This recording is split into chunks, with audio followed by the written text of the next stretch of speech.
Shalom saudara-saudara yang dikasihi Tuhan, kembali berjumpa dengan saya Pendeta Yeri Tawaluyan.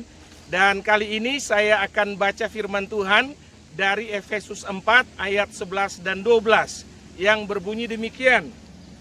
Dan ialah yang memberikan baik rasul-rasul maupun nabi-nabi, baik pemberita-pemberita Injil maupun gembala-gembala dan pengajar-pengajar, untuk memperlengkapi orang-orang kudus bagi pekerjaan pelayanan, bagi pembangunan tubuh Kristus.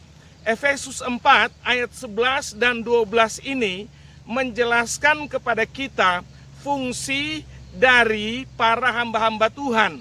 Dikatakan dalam ayat 11 bahwa rasul-rasul, nabi-nabi, pemberita-pemberita Injil, gembala-gembala dan pengajar-pengajar, itulah pendeta-pendeta, hamba-hamba Tuhan, staf-staf penggembalaan, atau kalau dalam istilah perjanjian lama, para orang Lewi.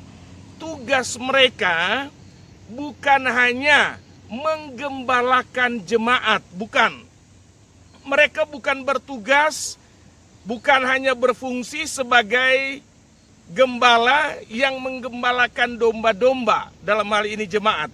Tetapi ada perspektif yang lain yang hendak diberitahukan oleh Paulus dalam Efesus ini.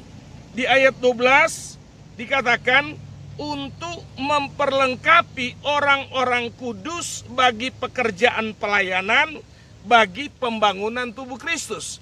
Jadi tugas daripada pendeta-pendeta, hamba-hamba Tuhan, gembala-gembala, penginjil-penginjil, guru-guru sekolah Alkitab adalah untuk memperlengkapi orang-orang kudus. Siapa orang kudus? Orang kudus adalah jemaat Tuhan. Orang kudus adalah gereja Tuhan, jemaat Tuhan. Jadi jemaat Tuhan harus diperlengkapi untuk apa? Untuk melakukan pelayanan. Jadi siapa yang harus melakukan pelayanan? Yang melakukan pelayanan adalah jemaat-jemaat. Itu tugas jemaat. Tugas jemaat untuk melayani. Tugas pendeta-pendeta, tugas hamba-hamba Tuhan adalah memperlengkapi jemaat untuk melayani.